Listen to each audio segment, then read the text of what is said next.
Secretary Carl was on with us last hour. The guest coming up here at 1:30. He's going to be in town. You're going to get to see him in person tomorrow. His bio is like, I just asked him, bring him on. Hello? On a card mark. I mean, you are a IT management, technical direction, project management, network architecture, network design, database design, administration network, cybersecurity, visualization, forensic data recovery, penetrating testing, software development, wireless architecture, optimization, security. I mean, does that all fit on the business card, man? That's pretty awesome. Yeah, you missed a few, though. Yeah, I know. And then the next page here, embedded systems design, installation, diagnosis, optimization. Your specialty is in diagnosing complex system and specializing in root cause analysis. And for fun, what do you do? With the rest of your For day? fun, I fight bad guys. I expose corruption. Yes, and in fact, I do it on an e-scooter. Actually, so I do travel around in a truck and a trailer, but my truck gets 8 miles a gallon, and so usually I try to park in places that are conducive, and I'll jump on my little e-scooter that I charge off my solar, because I am an environmentalist, even though I am a conservative now. But I did grow up a Republican or a Democrat, and became a Republican later. But here's what I found out. I found out through all this stuff and decades of being in the electronics and computer industry and solving all kinds of problems with computers, that our elections have been completely taken over by computers.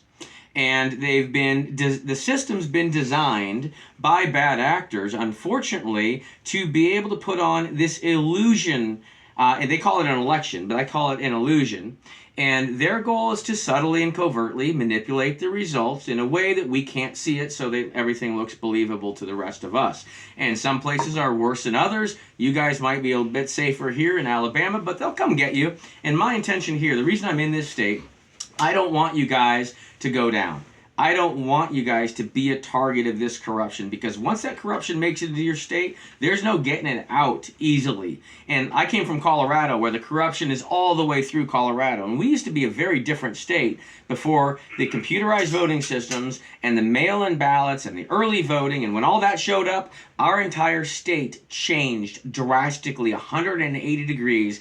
It is like Twilight Zone state now, and the same thing will happen to you guys here unless you put up the proper protections. And I've got a very simple solution to that. I like that, and he does it. And I will say too, for looking at Colorado, not that long a period of time, it went from red to purple to blue. I mean, that transformation was pretty fast. Well, it was all an illusion, actually. It's still very red. And when I say red, I'm not just talking Republicans. I'm talking about the citizens lived in peace, and the citizens were not enslaved by their corrupt government and corrupt government officials. That's what I'm talking about when I say red. We had true liberty and freedom and low to no crime. It was a wonderful place to live, and it turned into an absolute HELL hole in a very short period of time. I watched it happen over 20 years, and they kept telling us, they conditioned us, saying, oh, it might go purple, and then they would fix it so it went purple. Then they'd say, oh, it's good, it may go blue, and then they'd fix it so it went blue. So what they were doing is they were preconditioning the people to expect the manipulated results, and it was all done systematically. I didn't see it at the time. I feel like an idiot. For 20 years, I didn't see it. But now, once I seen what I've seen, I know exactly how they did it, what they did, and I've seen the pattern. They do the same thing, state after state after state after state. And you guys are one of the last. They haven't come and taken yet, but they're coming for you. Okay, so give me, like, a guy that does not have your background in tech, give me an explanation of how they do it. How does it start? How does it creep in? What mechanisms? Sure. So basically, our elections used to be run by the people. Shockingly, right? We used to go in. We'd make sure that we're only registered eligible voters. We'd mark a dot on a piece of paper. Each of us would do that. Then we'd grab the stack of papers and we'd count all the dots. And whoever had the most dots wins. It's really simple. Elections were very, very simple for 150 plus years. That's what we did.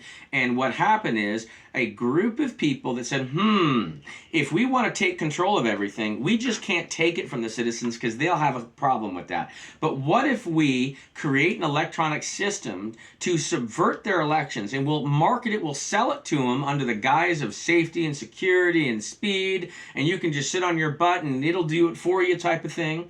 And so unsuspecting people thought that would be a good idea because they never thought to think, what could a bad guy do with this? How could someone take advantage of the system? What are the potential abuse vectors in this system? They didn't think that. They only looked at the potential benefits. And so what they did is they started selling parts of our election control out from under us. They took it from our county clerks and they centralized the voter registrations. Then they took the actual counting of our votes away from the people and they moved it to the county clerks. And then they put these computers in place. So the county clerks, all they were doing is plugging the computers in, feeding the ballots through, and then just assuming they work. And they even rig the audits to give people a false sense of security that the systems do work. That's interesting. That's one of the things I've wondered about. They've gone back through and audited machines, say it looks good. You're saying that those audits are not real? They're a total joke. In fact, the machine testing and certification is a total joke as well. I have actually, thanks to God, been put in a position to be able to see inside of one of these very common voting machines. And I found back doors built into the software that allow votes to be flipped without leaving any trace in the system. I found multiple back doors. And what I'm going to do tomorrow at this event, I'm going to show people the back doors directly so they don't have to take my word for it. They're going to see it right inside these voting systems.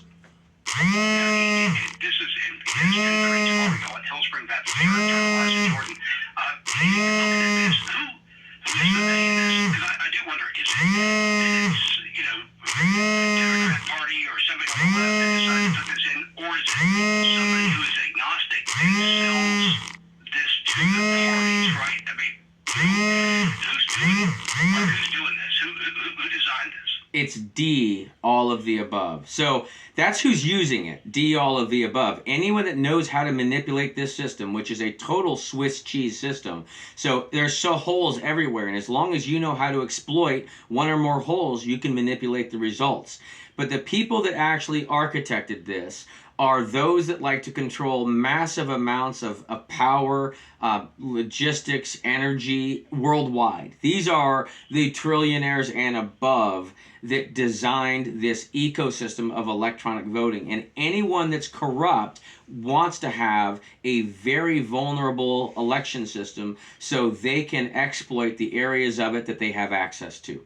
And we are the citizens, we are the victims of this entire thing. Our liberties have been stolen from us, and we have all been enslaved. And I wish it wasn't true, but flat out, it is true. And the sooner the citizens wake up and realize it, the sooner we're going to be able to save our nation. And if we do not wake up in time, we may lose this great nation. And I'm not worried about necessarily for me. I lived a pretty good life. I had some good years. But what I'm worried about is our children and our grandchildren. So you out there listening, you're not doing this. You don't need to just step in the fight for yourself. You're not doing it for you. You are doing it for our future, for your children, your grandchildren, and your grandchildren's children. We have no choice but to step up and reclaim our sovereignty, reclaim our liberty by reclaiming our elections. What's coming tomorrow is you're part of your Hand Count Roadshow, right? This is You got it. The day for it, and right around the country doing this. So give me, I know people are going to see in depth tomorrow, but hand count, you mean hand count, right? You mean no computers, you mean citizens sitting down and hand counting votes? You got it. It's so simple. All we have to do is we move our voter registrations back into the hands of our local county officials where we actually physically show up to register to vote so they know we exist.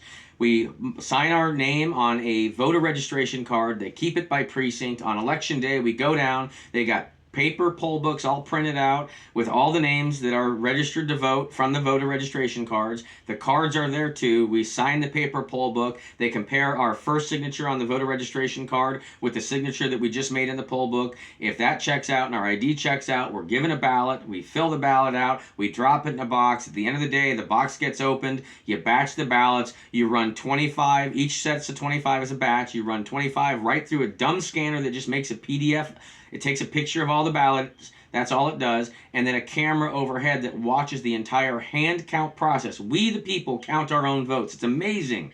Joseph Stalin was right. It doesn't matter who votes. It matters who counts the vote. And so we must be the ones that count the votes. And we do it in a way that's totally transparent and that has ballot images and video footage that we put up on the county website later. So for anyone that couldn't actually physically be there during the count of their precinct's votes can just go pull the video footage and the ballot images, and they can recount the precinct all they want themselves. And then the icing on the cake and how we ensure this for generations is our kids in 6th through 12th grade, as part of their normal school after every election, they get a break that next day. The morning is a civics refresher on what the United States of America is, why it exists, what elections are, and how elections work. They go to lunch, and they come back from lunch. They break up into groups. They go on the county website, they download the ballot images and pull up the video from their precinct where their school is, and our